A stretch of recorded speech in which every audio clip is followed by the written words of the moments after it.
Hello guys, welcome to my vlog. Nandito tayo ngayon sa IBT Night Market.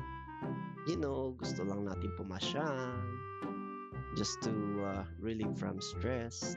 Kita nyo naman, punong-puno yung IBT Night Market.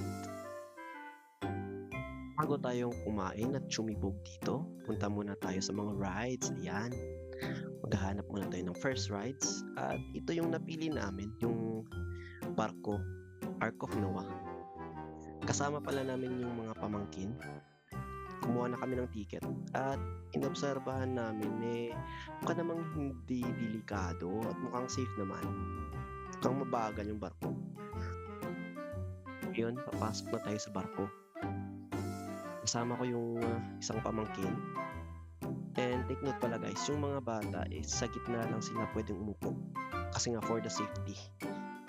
And masasabi kong hindi safe kasi walang seatbelt or safety belt. Kita nyo naman sa una mabagal, hindi naman siya nakakatakot. Pero after few swings, ayun, naramdam na namin, parang lumilipad na kami. Todo kapit kami dyan, oh. Kita nyo. Shoutout pala kay ma'am na at yung mga kasama niyang chikiting. Parang nag-enjoy din sila. Todo sigaw.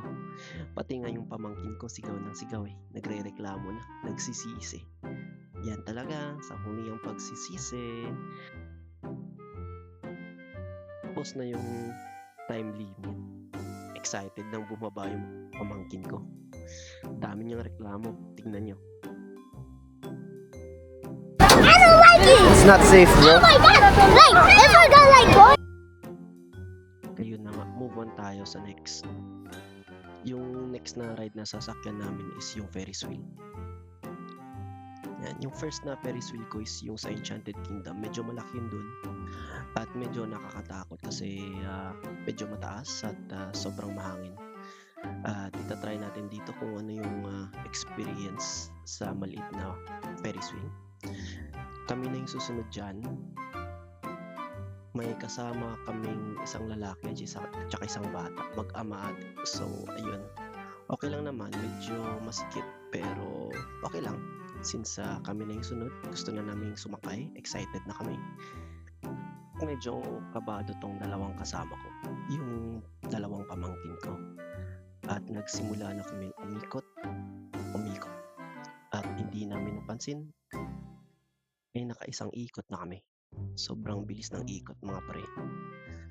Yan, kung tatanungin niyo ako kung sasakay pa ba ako, ayoko na, nakakahilo. Kaya yun, papabili na ako ng pagkain sa bossing ko. At nag-decide kami na umuwi na. So ayun, see you next time guys. Bye!